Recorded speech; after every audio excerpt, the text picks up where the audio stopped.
Bajo la Lupa, la primera clínica periodística pro fomento de virtudes ciudadanas. Necesitamos información que conduzca al compromiso por el bien. Los principios valen por sí. Sin espacio para el odio y sin espacio para el sectarismo. Aquellos temas que nos preocupan como sociedad son diagnosticados bajo la lupa de hombres y mujeres creyentes del consenso, la cooperación conjunta y la reflexión propositiva, siendo ciudadanos a favor de la prosperidad común. Las confrontaciones ya fueron suficientes. Bienvenidos.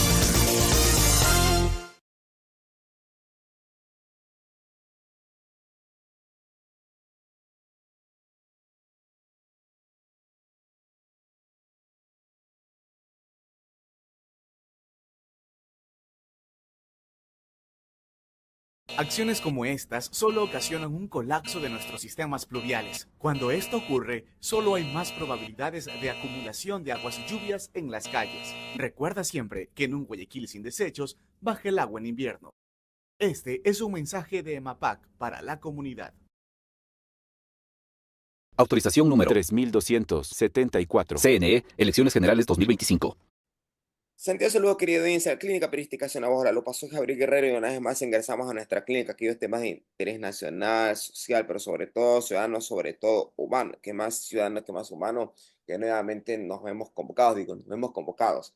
Estamos lejos de Estados Unidos, algunas otras personas no tanto. Y se viene el proceso electoral donde una vez más va a cambiar el rumbo estadounidense en cuanto al liderazgo. Digo, va a cambiar porque saldrá Joe Biden y no se sabe si irá el expresidente Donald Trump o la actual vicepresidenta Kamala Harris.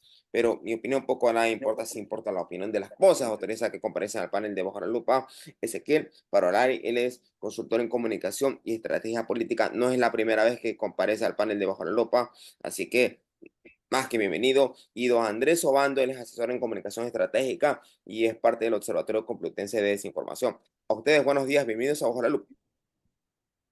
¿Qué tal? Buenos días, un placer. Muy buenos días a todos y a las personas que muy amablemente nos están mirando y nos están escuchando.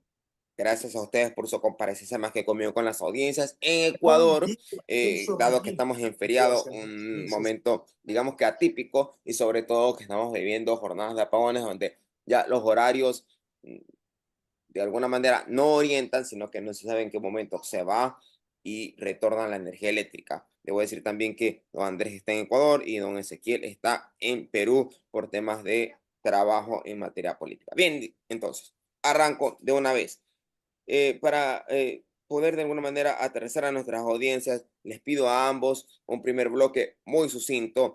Estamos a puertas de las elecciones en Estados Unidos. Hay quienes manifiestan hace pocas horas de que el termómetro se estaría inclinando hacia una mujer en la presidencia de Estados Unidos. Hay quienes manifiestan que nada está dicho y que el expresidente Donald Trump tiene de alguna manera la ventaja, sobre todo porque está de alguna manera hace mucho tiempo reiterando que quiere ver a América grande otra vez. Don Ezequiel, don Andrés, en ese orden, por favor. ¿Qué tal? Gracias por la invitación. A mí no me gusta hacer futurología y menos si las encuestas no son propias.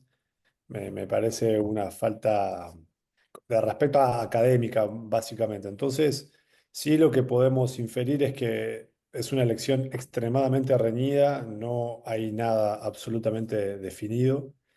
Hay que prestar atención a los que se llaman los swing states o los estados púrpura, los estados en los cuales no son completamente demócratas ni tampoco son completamente republicanos, donde por lo general cuando se ganan en esos estados se termina ganando la contienda electoral. Son tres estados clave, son el muro azul, que son Pensilvania, Michigan y Wisconsin. Lo ganó Donald Trump en el 2016, los ganó Joe Biden en el 2020. Sí hay que prestar atención a esos tres estados porque en sus orígenes o en la génesis eran demócratas. A posteriori, por las diferentes crisis, y hablo comillas respecto a las crisis económicas, se han convertido en swing states o estados un poco más republicanos por su condición de gente desempleada, gente blanca, donde el discurso de Donald Trump sí caló y tuvo mucho sentido. Y hoy en día esos estados son los que están en disputa, son los que están por ejemplo, Kamala Harris está haciendo campaña ya para captar la mayor cantidad de votantes. Ella lo hace en el sentido de mujeres, eh, que ese segmento le favorece. Entonces ahí es donde está la tónica para descubrir y para a posteriori ver si va a ganar Kamala Harris o va a ganar Donald Trump en las elecciones de mañana. Gracias, don Ezequiel Perolari. Don Andrés Obando, por favor. Muchas gracias. A ver, primero aquí deberemos tener un contexto. Las elecciones estadounidenses nos interesan a nosotros como latinoamericanos y también como ecuatorianos en específico por un tema, migración. Dentro de todo ese contexto, la carrera de la presidencia es muy reñida actualmente. Varias encuestas dan incluso los datos dentro del error muestral, de 1% o a veces de menos del 1%. Entonces es totalmente impredecible. Lo que sí podemos decir es que no era así la carrera presidencial hasta hace unos meses. Hasta hace unos meses los datos daban muchísima ventaja a Donald Trump, precisamente porque el candidato demócrata, el actual presidente Joe Biden, no estaba en sus mejores momentos. Incluso se criticaba muchos de sus facultades cognitivas y su situación de salud. Esto cambió cuando el presidente, haciendo algo muy poco típico en las elecciones estadounidenses, da un paso al costado en su nominación demócrata y toma la posta la vicepresidenta Kamala Harris. En ese momento las encuestas empiezan a cortarse más. Es lo que nosotros podemos llamarle como un impulso que tuvo la candidatura demócrata a través de la vicepresidenta Kamala Harris. Pero como toda espuma, eso también fue bajando. Al igual que en un momento de la elección, el presidente Trump tuvo un momento de explosión de su popularidad a raíz de su atentado, del atentado que sufrió. Ahora también esa espuma ha bajado y ahora las cosas están mucho más equitativas. Ahora, para que nosotros podamos entender, el Estados Unidos no funciona como Ecuador o como otras democracias latinoamericanas. No es una democracia directa, es una democracia indirecta. Es decir, las personas directamente no eligen al presidente, las personas eligen a unos delegados en un colegio electoral. El colegio electoral es el que se reúne para elegir al presidente. Son 538 delegados de los 50 estados más el Distrito de Columbia. De estos, el 48 estados es una lógica muy radical, es decir, el que tenga el 51% de la mayoría del voto popular en los estados se lleva todos los delegados. El número mágico que buscan todos los presidentes o todos los candidatos, mejor dicho, son 270. Actualmente las encuestas, haciéndole un promedio, están entre 47% a Donald Trump y 46% a Kamala Harris. Entonces es algo muy cerrado que solo se podrá dilucidar mañana en la noche.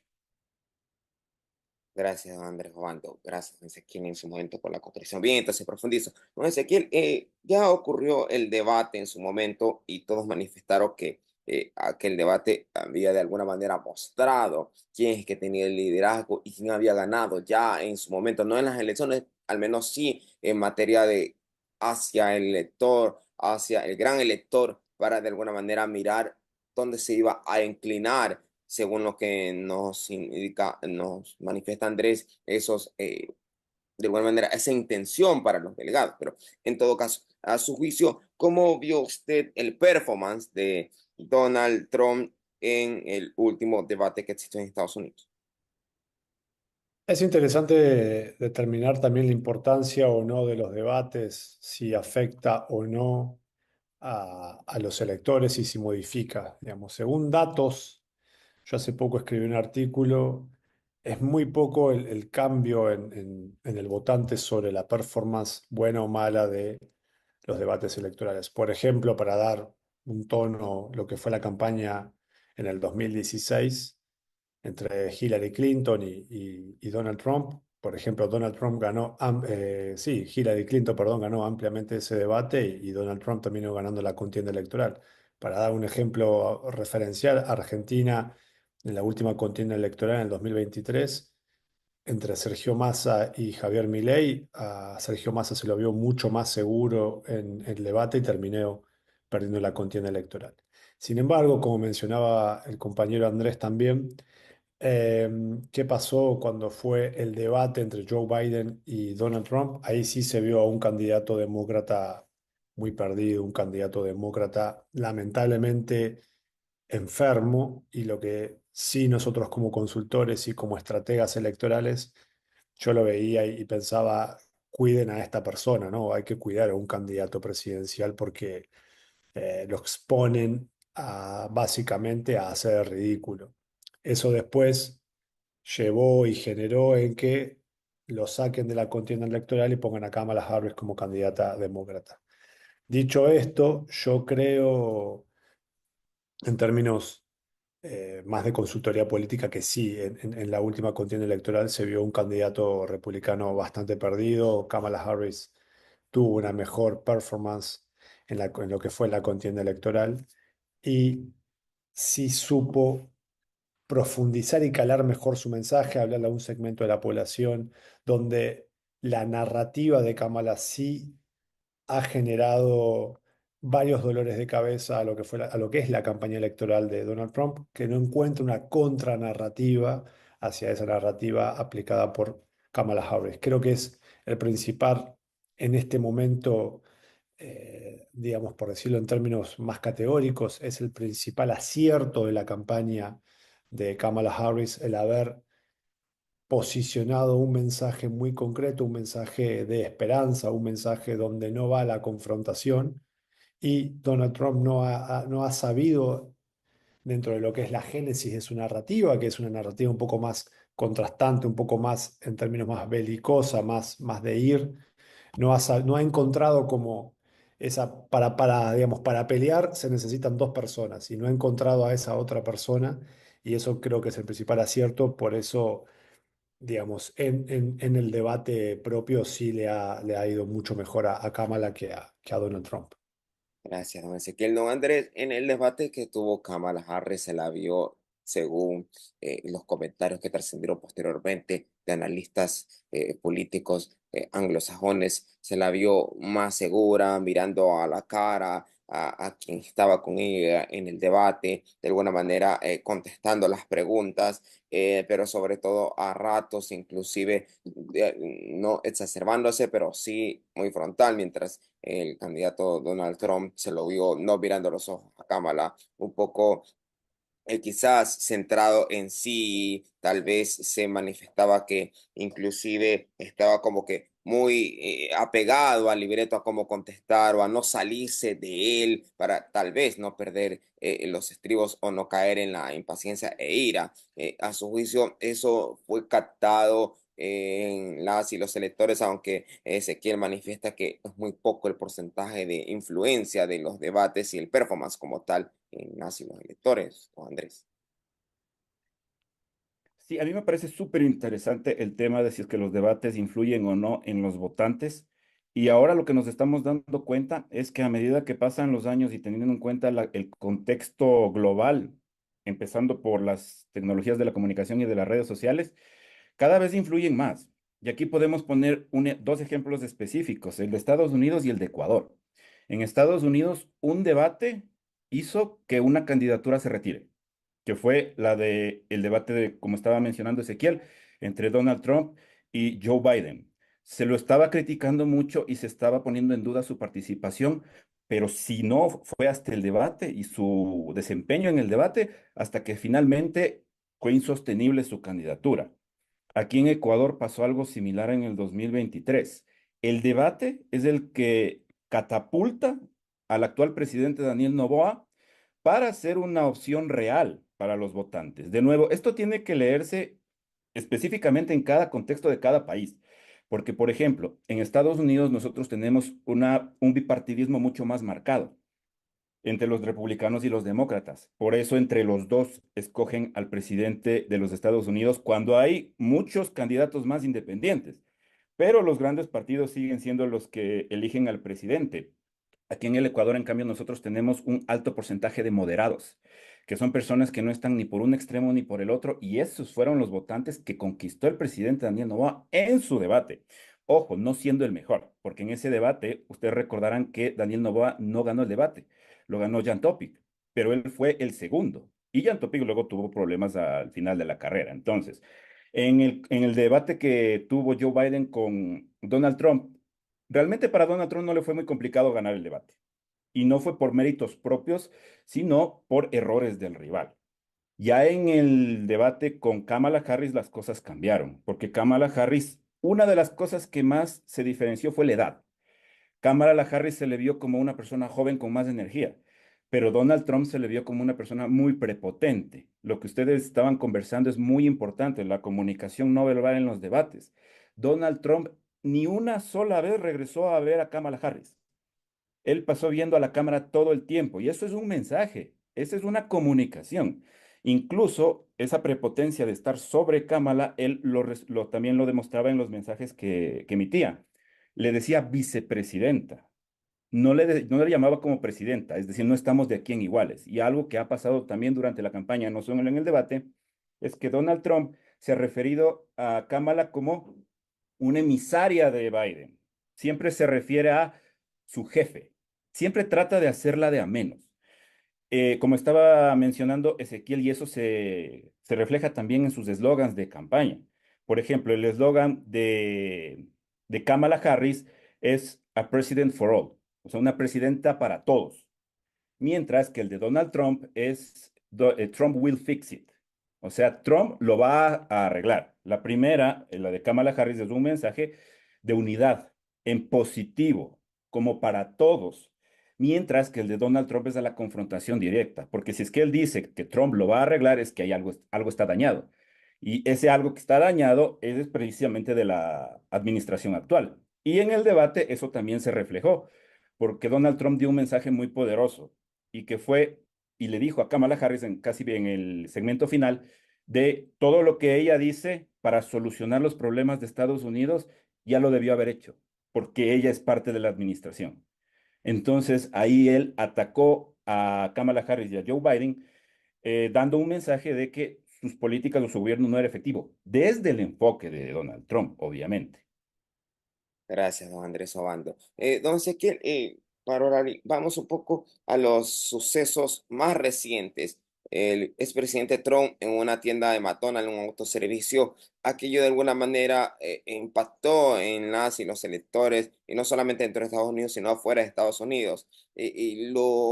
Digamos que los spots no preparados o tal vez las escenas muy espontáneas terminan haciendo más goles que los spots preparados con libreto, le pregunto. Sí, sí. O sea, lo simple funciona más que lo complejo. Y también, haciendo un poco alusión a lo que mencionaba recién Andrés con respecto a los debates, también el post-debate o el debate y todo lo que se puede producir en redes sociales también es muy importante. Entonces, sí, lo que es espontáneo, lo que se supone, hablo comillas, ¿no? Porque a veces lo espontáneo no es tan espontáneo tampoco, pero lo que funciona como espontáneo, lo que se vende como espontáneo, sí funciona mucho mejor porque se da a conocer otra matiz, otra personalidad del candidato o de la candidata y mejora su imagen. También tiene que ver, y agregando un poco lo que mencionaba el compañero Andrés, la narrativa económica es muy importante para la administración Donald Trump en el 2016-2020, donde hoy si vamos o vas a los Estados Unidos tiene grave crisis económica, hay inflación, cosa que antes no existía. Entonces, el tema del uso del eslogan, el tema del uso de esa narrativa de ustedes son administración, no solucionaron y empeoraron las cosas, yo vengo acá para hacerlo y solucionarlo y mejorarlo. Eso es muy importante y cala hondo y cala mucho también en el electorado, digamos, que es más afín a Donald Trump. A tu pregunta en particular y concreta, sí, tiene la espontaneidad funciona, lo simple funciona y eso hace que también conozcamos otra faceta de los candidatos y de las candidatas y mejora la percepción y lo vuelve un poco más humanos, que eso lo utilizaba muy bien Obama, la comunicación política de Obama, la fotografía de Obama con Pete Souza como su fotógrafo presidencial era absolutamente maravillosa. Entonces, eso, Obama sí dio grandes lecciones de comunicación política. Acciones como estas solo ocasionan un colapso de nuestros sistemas pluviales. Cuando esto ocurre, solo hay más probabilidades de acumulación de aguas y lluvias en las calles. Recuerda siempre que en un Guayaquil sin desechos, baja el agua en invierno. Este es un mensaje de EMAPAC para la comunidad. Autorización número 3274. CNE, Elecciones Generales 2025.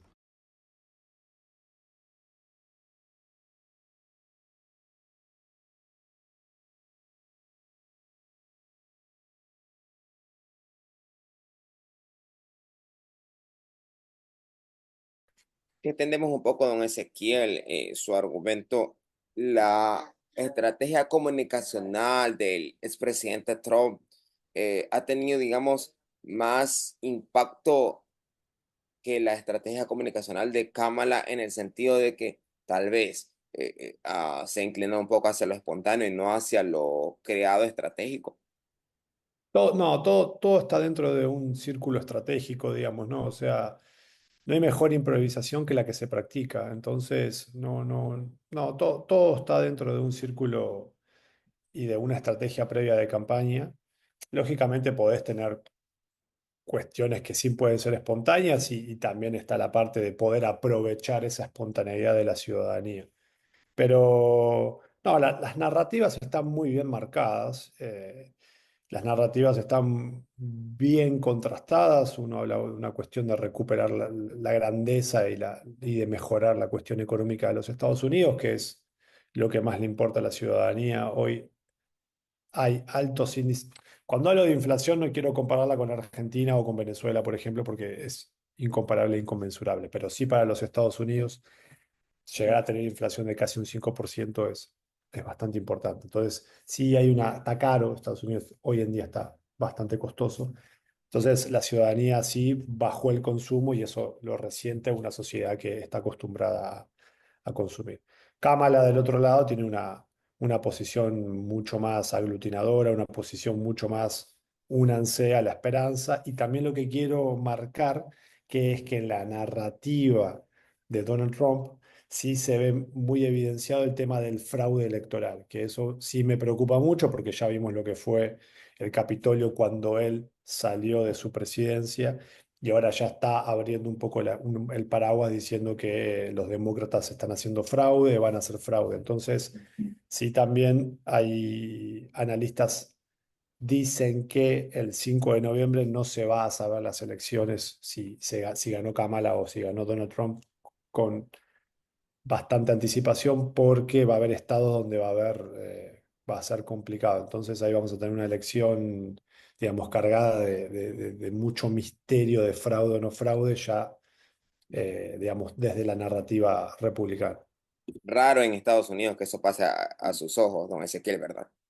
Recuerden la elección de Bush y en Florida que tuvo que salir, digamos, tuvo que hacerse de nuevo y terminó entre Bush y Al Gore. Bueno, sí hubo fraude con con las máquinas y tuvo que hacerse de nuevo y bueno, terminó ganando por muy pocos votos el candidato republicano.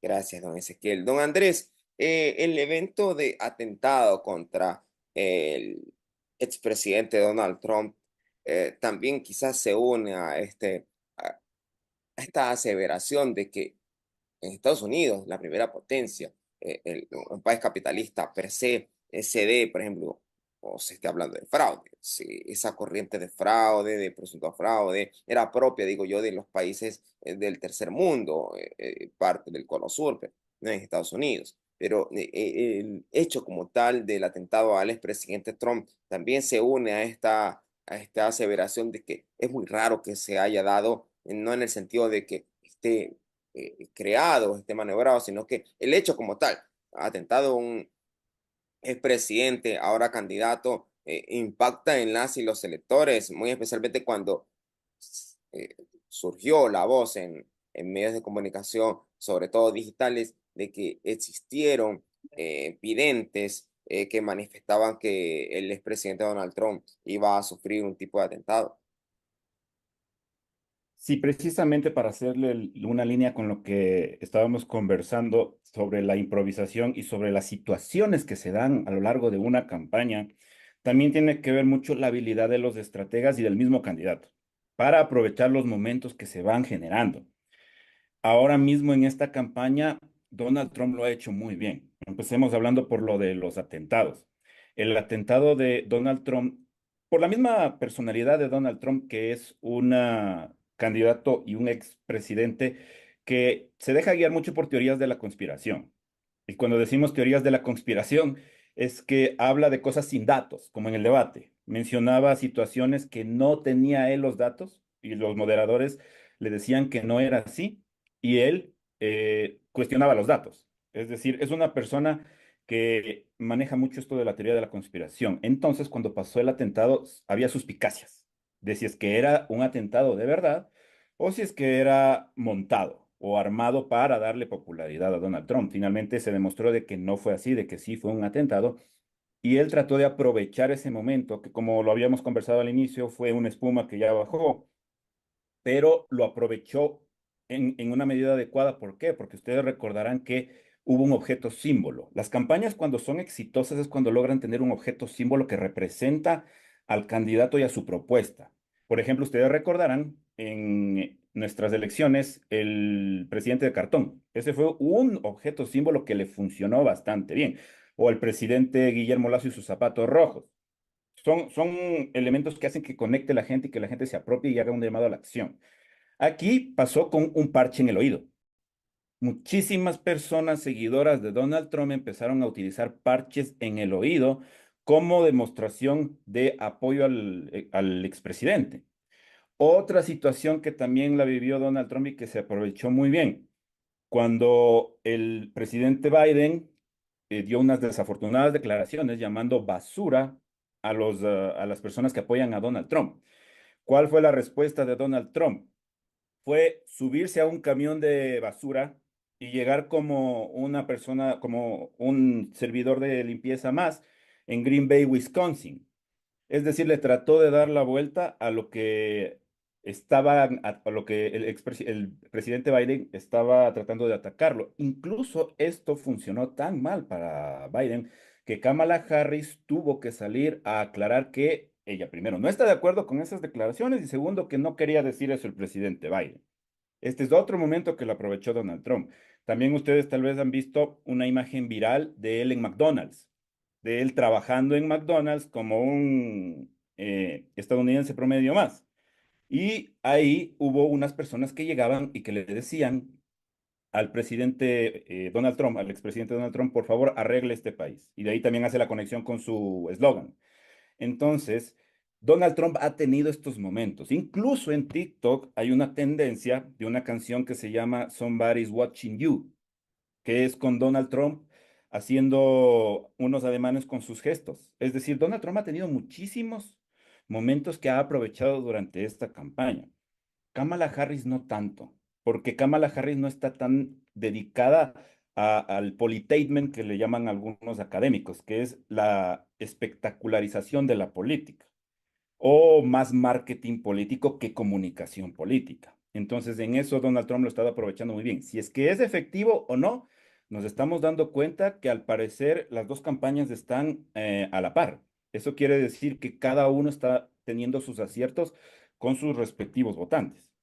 Gracias, don Andrés Obando. Don Ezequiel, si nos centramos un poco en el electorado, a la fecha, ¿cómo está el electorado estadounidense? Sobre todo porque se ha visto en zonas de Estados Unidos como Manhattan, como Queens, personas indigentes lamentablemente en las calles, extranjeros con motocicletas, la policía a ratos como que se torna un poco limitada frente a ese accionar, y un poco más atrás personas que deambulan por efectos de sustancias sujetas a fiscalización y tienen un grave problema y se las ve dobladas, se las ve en el piso y muchas otras personas fuera de Estados Unidos dijeron, ¿cuándo hemos visto un Estados Unidos de esa manera?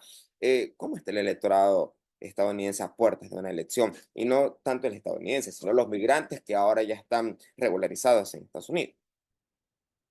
Estados Unidos es un crisol de razas inmenso y no se lo puede como categorizar de una manera solamente. También, digamos, a tu pregunta, lo más concreto y lo más específico es el electorado está totalmente polarizado, digamos, ¿no? Y fue la palabra más buscada el año pasado y la polarización como término es lo que está más, es lo que es más recurrente, lamentablemente, en las últimas elecciones, no solamente en los Estados Unidos, sino en varias regiones de América Latina. La polarización como tal se exacerba, se busca, se fomenta estratégicamente, se promueve y es lo que Donald Trump ha estado haciendo no solo cuando fue presidente, no solo en su campaña electoral, sino cuando fue oposición y cuando dejó la presidencia y en este momento que es candidato presidencial. La polarización no es casual, la violencia política no es casual. Y si nosotros como consultores, como licenciados en ciencia política o como en el rol que tengamos desde nuestros humildes establecimientos, desde la consultoría, desde el periodismo, sí, ya hacer un llamado a la reflexión y tender puentes para que la democracia sea el camino y no esta exacerbación política, ideológica y esta violencia que la verdad que no conduce a nada, nos perjudica a todos porque hacer campañas en épocas de polarización lo que promueve a posteriori son una atomización de candidatos, ideologías muy radicalizadas que lo podemos ver tanto en Argentina, en Brasil, en España con Albice Pérez. Son posiciones extremas que no conducen a nada. Entonces, piensen también en la próxima elección ecuatoriana que hay infinidad de candidatos y de candidatas donde el candidato que gane va a ganar con un poco porcentaje o margen con respecto a su contrincante. Entonces, así está el electorado, ¿no? Está polarizado, hay grandes dudas, no hay una elección donde veamos un horizonte en términos de poder unir a la ciudadanía. Estados Unidos sí es, como dije anteriormente, es un crisol donde hay migrantes, hay no migrantes, pero migrantes de diferentes latitudes del mundo y cada uno tiene sus problemáticas, sus necesidades, sus requerimientos. Entonces ahí hace que la elección se complejice un poco. Por ejemplo, hace 2 días Kamala estaba buscando el voto de los árabes, digamos, ¿no? Entonces, fíjense cómo la segmentación y la microsegmentación sí es muy importante en los Estados Unidos. Y también es llamativo cómo desde la consultoría política yo a veces lo que veo en muchas campañas electorales en el continente es cómo la polarización se exacerba y se busca ejercerla, donde ahí, bueno, éticamente debemos como tener un grado de responsabilidad y analizar qué tipo de campañas queremos llevar a cabo. Así que así está el electorado desde mi humilde punto de vista, está muy exacerbado, con mucha incertidumbre también de lo que pueda llegar a pasar y como te digo, no hay que prestar atención al llamado de fraude que está haciendo ya desde hace 3 días, 4 días atrás Donald Trump, porque eso también lo que hace es, en el caso de que pierda el candidato republicano, eso hace que el electorado también tome las calles y pueda haber desmanes como lo que le dije fue la toma del Capitolio en enero del 2020. Gracias, don Ezequiel. Don Andrés, ¿cómo está el electorado estadounidense para complementar lo dicho por Ezequiel? Muy especialmente cuando una de las aseveraciones del expresidente Trump ha sido prácticamente llegó y barrido a quienes de alguna manera han causado acá en Estados Unidos desastres. Me refiero a los migrantes y probablemente quienes no tengan la condición legalizada o quienes tengan alguna problemática con la ley los voy a devolver, don Andrés. Sí, perfecto. A ver, aquí también una consideración que creo que es muy importante. Claro, la polarización es algo que nosotros estamos hablando desde hace varios años, pero no es nuevo para la humanidad. La polarización siempre ha estado ahí. Ustedes recordarán en el siglo XX, aquí en el Ecuador, la polarización era entre los liberales y los conservadores. Ahí la gran conversación era un Estado laico o la unión del Estado y la Iglesia. Y así a lo largo de las décadas sigue avanzando, solo que ahora lo notamos más por la interconectividad que tenemos, por la inmediatez. la cantidad de información que recibimos. Ahora lo notamos muchísimo más y se difunde mucho más y se promulga mucho más. Ahora, hablando sobre los votantes, yo creo que sería importante hacer una reflexión sobre cuáles son los votantes de cada uno y cuáles son los temas de la elección. Aquí los votantes de Kamala principalmente son jóvenes. Los jóvenes están muy atentos de lo que dice y hace Kamala para apoyarla. También son las mujeres blancas estadounidenses, afroamericanos, latinos y asiáticos. Eso es más o menos un poco de la muestra de la gente que apoya a Kamala. Trump, en cambio de parte de Donald Trump, son hombres blancos. Y aquí mayores o alrededor de los 50 años. Y ya vamos viendo las diferencias entre uno y otro. También tiene latinos y afroamericanos Donald Trump. Hay muchos latinos que están también apoyando a Donald Trump, pero en gran mayoría sigue siendo a Kamala Harris. Pero eso no quiere decir que no tenga esos apoyos. Entonces, más o menos está distribuido así. Ahora, mencionemos al estado de Pensilvania, de lo que estábamos hablando al inicio de lo que mencionaba Ezequiel. Este swing state o estado bisagra o estado que se vira entre elección y elección es súper importante también por un punto de que es como un microcosmos de Estados Unidos.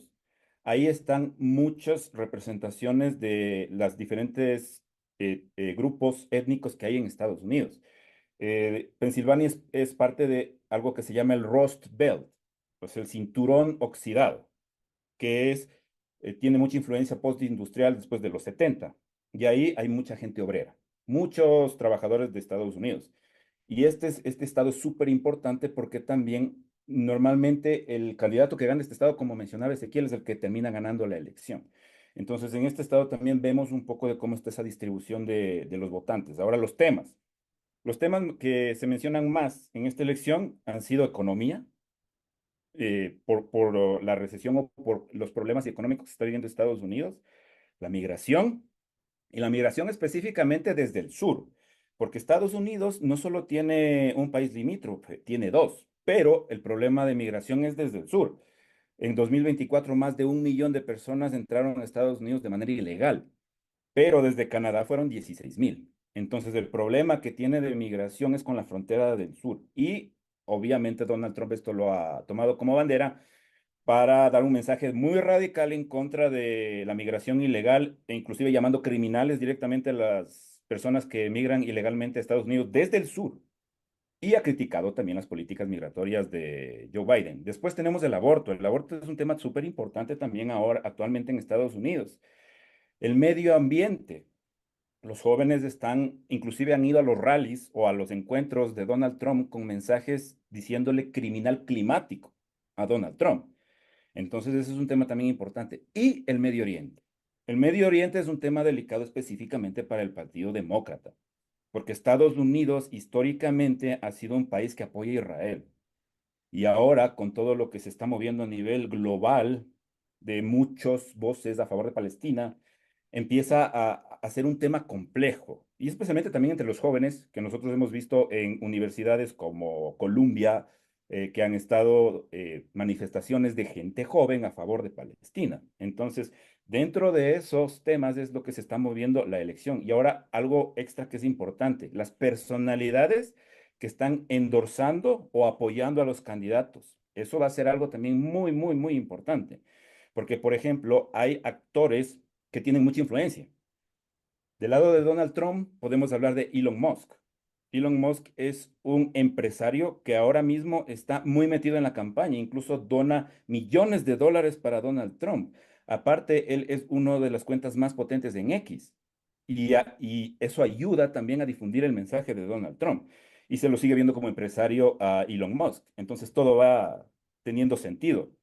Ahora, del lado de Kamala Harris, hay muchísimas más personalidades que la apoyan, empezando por Oprah, una de las figuras más influyentes de Estados Unidos. Y otra persona que últimamente, estos 2 años, ha sido muy influyente a nivel de jóvenes, Taylor Swift. También tomó su posición política. Entonces, dentro de todo este contexto, es lo que nosotros podemos tener una idea de quiénes apoyan a cada uno de los dos candidatos. Gracias, don Andrés Obando. Gracias, don Ezequiel, para hablar y para comparecer a la Clínica Periodística Sonaba Bajo la Lupa con el tema elecciones en Estados Unidos. Me quedo con lo que ustedes han dicho, además de que quizás globalizar un poco la incertidumbre de lo que va a ocurrir en el territorio americano. Que la divinidad la acompañe a usted y a su familia y yo ya me voy antes que me corten la luz. Pasa muy bien. Chao, chao, gracias. Nos Un vemos. buen día para todos.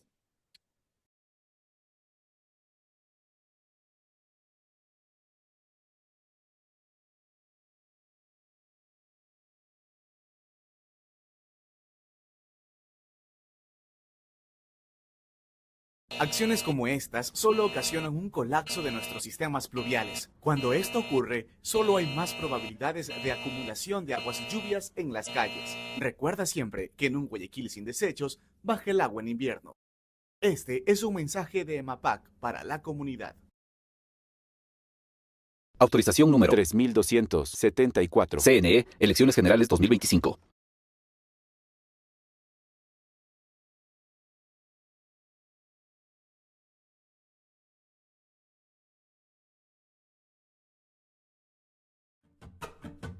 Sé que mi corazón sueña con